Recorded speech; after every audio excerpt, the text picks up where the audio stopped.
오늘은 창세기 33장 1절부터 20절까지 말씀을 가지고 세겜에 머무는 인생이라는 제목으로 함께 은혜를 나누고자 합니다.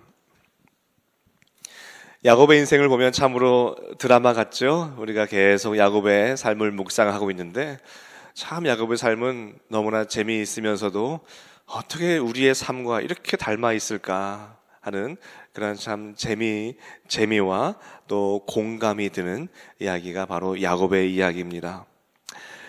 야곱은 그의 형 에서를 20년 만에 만나기 위해서 가는 길에 모든 가족들을 먼저 보내고 그는 야복강에 홀로 남은 것이 바로 어제 본문입니다. 우리 앞장에서의 이야기죠.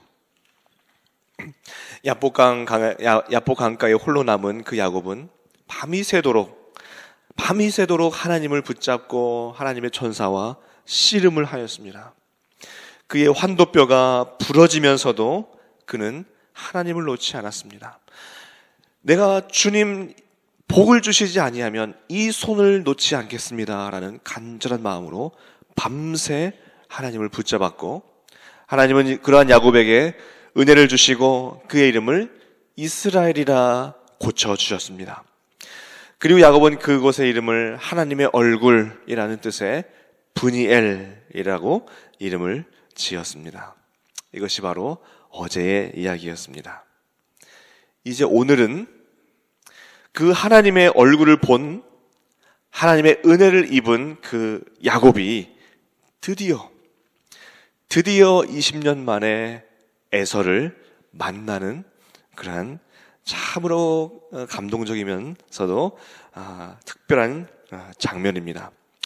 야곱은 어제의 일로 인해서 한쪽 다리를 절면서 에서에게 걸어가고 있습니다. 하나님의 은혜를 입었는데도 야곱은 좋게 말하면 치밀함, 그리고 조금 우리말로 하면 야비함, 그런 것을 오늘도 또 볼 수 있어요. 그렇게 어젯밤 하나님과 씨름하면서 하나님을 붙잡고 나에게 복 주시지 아니하면 이 손을 놓지 않겠습니다 라고 하면서 간절히 부르짖어서 하나님께 은혜를 얻었던 그 야곱인데 뭔가 아직도 또 불안했나 봐요.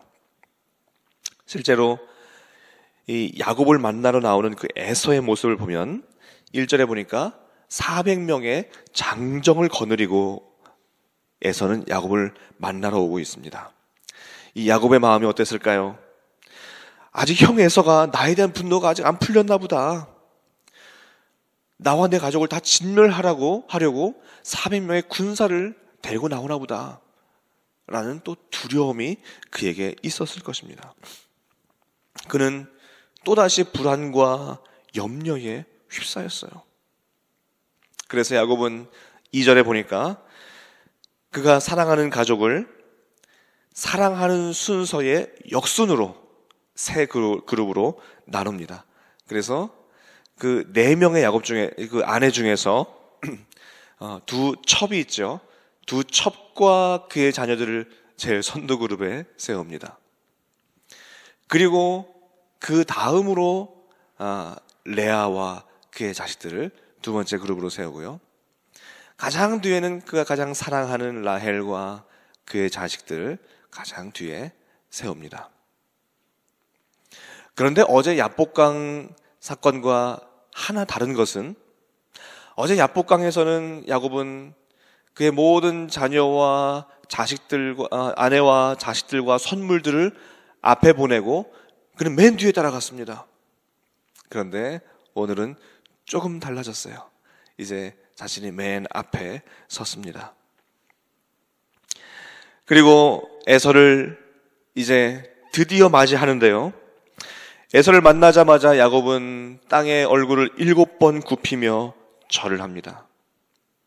이것은 당시 왕에게 나아갈 때에 했던 그 의식이었습니다.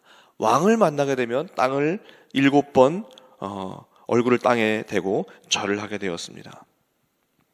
실제로 야곱은 에서를 가리켜서 내 주여, 내 주여, 그리고 나는 주의 종, 주의 종. 이렇게 부르면서 자신을 완전히 낮춥니다. 야곱과 에서가 만나자 서로 목을 부둥켜 안고 서로 끌어안고 입 맞추며 서로 웁니다. 얼마나 그동안의 세월이 참 야속하기도 했었고 그동안의 그 힘든 시절이 주마등처럼 지나갔겠습니까? 에서는 감정을 누그러뜨리고 이 여인들과 자식들이 누구냐? 야곱은 대답합니다. 하나님이 주의 종에게 은혜로 주신 자식들입니다. 그러자 레아와 자식들, 라헬과 그의 자식들이 나와서 절을 합니다. 또한 많은 물건들과 가축들을 보면서 야곱아, 이게 다 무엇이냐? 야곱은 대답합니다. 이것은 내 주께 은혜를 입으려는 것입니다. 즉 형님께 드리는 선물이라는 거죠. 에서는 나는 부족한 것이 없으니 다 네가 가지고 가라. 그러자 야곱은 대답하지요. 형님, 아닙니다. 제가 형님의 얼굴을 보니까 하나님의 얼굴을 본 것 같습니다. 자, 어디서 많이 들어본 것 같죠? 하나님의 얼굴. 어제 야곱이 하나님과 밤새 씨름하면서 하나님의 그의 이름을 이스라엘로 고쳐주시고 그 땅의 이름을 아까 뭐라고 지었다 그랬죠? 브니엘. 그 브니엘의 뜻이 하나님의 얼굴이라는 뜻입니다. 야곱은 어제 하나님의 얼굴을 보았습니다. 그리고 에서를 만나자 하나님의 얼굴을 본 것과 같은 마음이 들었나 봐요. 에서는 결국 그 선물을 다 받고 야곱에게 함께 가자라고 말합니다. 그러나 야곱은 조금은 이제 둘러대는 것 같아요. 형님, 아직 제 자녀들이 아직 어리고 이 가축들은 너무 먼 거리를 가면 가축대가 금방 죽으니 형님 먼저 가세요. 형님 먼저 가서 세일이라는 곳에 갔다가 제가 형님께 가겠습니다. 라고 그렇게 이제 이야기를 합니다. 그래서 에서는 그 세일로 갑니다. 야곱을 이제 기다렸겠죠. 그런데 야곱은 또 한 번 그 형님을 속이는 것 같아요. 세일로 가지 않고 숫곳으로 갑니다. 숫곳. 그 숫곳으로 가서 숫곳으로 뭐 잠시 있다가 에서한테 가는 것이 아니라 숫곳에 집을 지어요. 가축들을 위한 공간까지 짓습니다. 그리고 야곱은 세겜으로 이동해서 거기에 장막을 치고 거기에 땅을 삽니다. 거기 땅을 사요. 그리고 나서 그곳의 이름을 오늘 마지막 절에 엘로헤 이스라엘, 이스라엘의 하나님이라는 그 이름을 짓고 거기에 제단을 쌓습니다. 참 야곱은 참 이상하죠. 에서와 진정으로 화해를 했으면 에서를 따라가거나 따라가지 않더라도 약속을 지켰어야 했는데 그는 세일로 가지 않고 숫곳으로 가고 세겜에 집을 짓고 거기에 땅을 사요. 야곱은 아직도 상처가 회복되지 않은 것처럼 보입니다. 어제 하나님과 씨름하며 은혜를 입었지만 여전히 두려워했고 에서를 보니 하나님의 얼굴을 본 것 같다고 말했지만 그 하나님의 얼굴을 따라가지는 않았습니다. 참 우리도 그럴 때 많죠. 은혜를 경험했지만 반복되는 그 두려움을 주는 상황 앞에서 우리는 또 무너지는 모습을 참 많이 발견할 수 있습니다. 우리가 어려움 앞에서 얼마나 간절하게 하나님을 붙잡습니까? 하나님 도와주세요. 하나님 은혜를 주세요. 그런데도 내 속의 불안과 염려는 여전히 사라지지 않고 현실의 두려움 앞에서 반복되는 내 두려움과 내 불안과 염려가 다시 튀어나올 때, 내 죄악이 다시 튀어나올 때 여전히 내가 할 수 있는 방어막을 찾기에 급급한 나의 모습을 발견할 때가 참 많이 있습니다. 야곱의 지금까지의 모습을 보면 야곱은 그럴만한 그런 인물이다라고 생각이 되죠. 그런데 그것이 나의 모습입니다. 우리의 삶의 문제도 얼마나 하나님 앞에 참 붙들고 기도하고 나아갑니까? 하나님 그때마다 평안 주시잖아요. 기도 응답하시고 우리를 붙들어 주시잖아요. 그런데 우리는 다시 또 그 문제에 맞닥뜨리면 다시 기도 전 단계로 다시 돌아가요. 다시 돌아가요. 그 이유가 무엇인지 아십니까? 그 이유는 바로 우리가 여전히 세겜에 머물고 있기 때문입니다. 세겜에 머물고 있기 때문에. 야곱은 여전히 세겜에 머물고 있어요. 이 세겜이 어떤 곳입니까? 세겜은 역사적으로 참 의미가 있는 곳입니다. 아브라함이 하란을 떠나 가나안 땅을 통과하고 세겜 땅 모래 상수리 나무에 이르렀을 때 하나님께서 아브라함에게 말씀하십니다. 네가 많은 열국의 아비가 되리라. 약속을 주시죠. 아브라함은 거기서 제단을 쌓습니다. 그런데 그건 아브라함이 만났던 하나님이에요. 아브라함이 만났던 하나님. 야곱이 진정 회복되는 때는 언제입니까? 야곱이 진정 회복되는 그때는 바로 창세기 35장에서 이 세겜에 머물고 있는 그 야곱에게 하나님께서 말씀하십니다. 너는 일어나 베델로 올라가라. 베델로 올라가라. 베델로 올라가라라고 말씀하시는 그 하나님. 너는 더 이상 이 세겜에 앉아있을 존재가 아니다. 베델로 올라가자. 거기서 단을 쌓아라. 라고 말씀하실 때에 야곱이 진정으로 회복되는 겁니다. 거기서 하나님을 만나야 해야 돼요. 야곱에게 베델은 어떠한 것입니까? 야곱에게 그 베델은 28장으로 한번 거슬러 올라가면 야곱이 형 에서를 속여서 장자권을 빼앗은 후에 두려운 마음으로 삼촌 라반의 집으로 가고 있을 때 해가 지고 야곱은 돌베개를 베고 잠을 잡니다. 우리가 방금 찬양했죠. 그리고 너무나 우리가 잘 알고 있는 그 야곱의 꿈 아시죠? 꿈을 꿨는데 하늘에서 사다리가 하나가 내려옵니다. 천사가 그 사다리를 오르락내리락 합니다. 그리고 하나님은 야곱에게 말씀하십니다.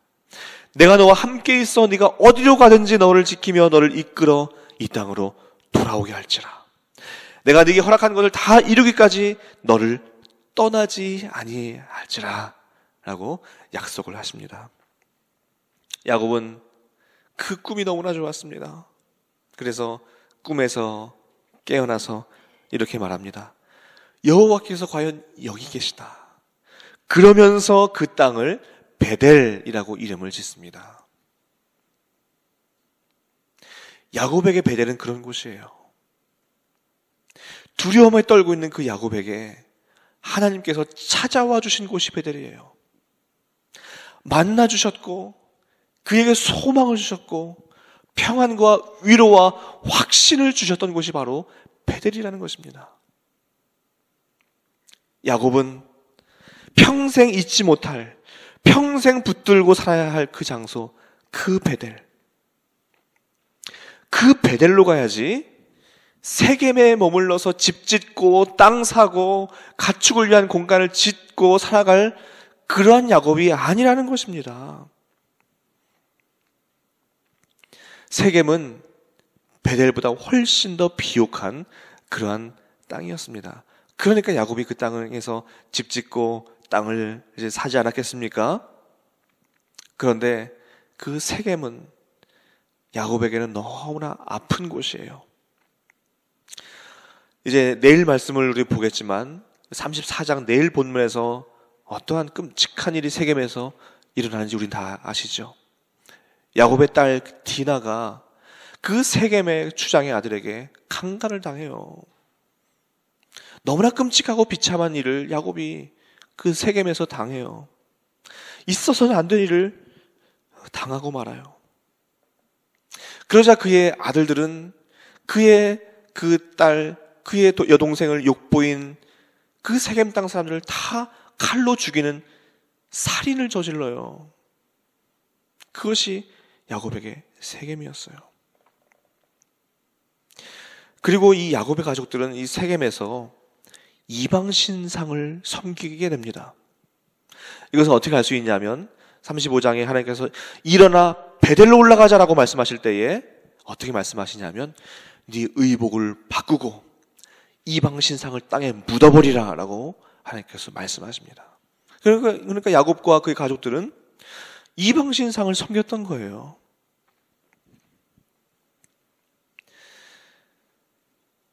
야곱은 이 세겜에서 제단을 쌓았지만 이방 신상을 섬겼습니다. 그리고 너무나 큰 상처와 아픔을 겪었던 것이 바로 이 세겜이에요. 야곱에게 세겜은 내 계획으로 정착했던 그러한 땅입니다. 내 계획으로 땅을 사고 집을 지었던 곳이 바로 세겜이에요. 그리고 이방 신상을 섬겼던 곳입니다. 끔찍한 아픔을 겪었던 것이 바로 세겜이에요. 우리의 삶의 자리가 이 세겜이 되어서는 안 됩니다. 내 인위적 계획으로 땅을 사고 정착하고 이방신을 섬기고 거기서 상처받고 우리는 그 세겜의 자리에서 일어나야 할 줄로 믿습니다. 그리고 나를 회복시켜 주신 바로 그 땅, 내게 소망과 평안을 주신 그 하나님께로 나아가야 합니다. 하나님께서 어떠한 은혜를 주셨나요? 풍요와 안락으로 주저앉은 그 삶에서 하나님께로 일어나 나아가시는 저와 여러분의 삶이 되시기를 간절히 소망합니다. 이 세겜의 뜻은 어깨, 짐을 진 이런 뜻을 가지고 있습니다. 야곱은 그의 모든 삶의 무거운 짐을 그가 다 어깨에 짊어지고 세겜에서 살아가고 있습니다. 그러나 우리는 우리 어깨의 짐을 다 가져가신 분이 계세요. 그분이 누구십니까? 그분이 바로 예수 그리스도. 그분이 우리 어깨에 무거운 삶의 무거운 짐을, 죄의 짐을 다 가져가셨어요. 수고하고 무거운 짐진 자들아, 다 뭐라 그랬죠? 다 내게로 오라. 내가 너희를 쉬게 하리라. 나는 마음이 온유하니 내게 와서 내게 배우라. 예수님께서 말씀하셨어요. 예수님은 우리 모든 무거운 죄악의 짐을 다 가져가셨습니다. 삶의 무거운 짐을 다 가져가셨어요. 또 시편 68편에도 이렇게 말씀합니다. 날마다 우리 짐을 지시는 주, 곧 우리의 구원이신 하나님을 찬송할지라. 시편 68편 19편 말씀이에요. 날마다 우리 짐을 지시는 주, 우리 하나님을 찬송할지라. 우리 하나님은 우리 어깨에 있는 모든 짐을 다 가져가세요. 우리가 우리 어깨에 있는 무거운 짐을 가지고 나 혼자 끙끙대며 짊어지고 이 세상을 걸어갈 필요가 없어요. 우리 예수님이 계시고 우리 하나님이 계시기 때문입니다. 세겜에서 일어나 우리에게 소망 주시고 회복시켜 주신, 우리의 짐을 져주신 그 하나님 앞으로 나아가서 새 힘 얻으시고 회복되시는 오늘 하루, 그리고 일평생 되시기를 간절히 소망합니다.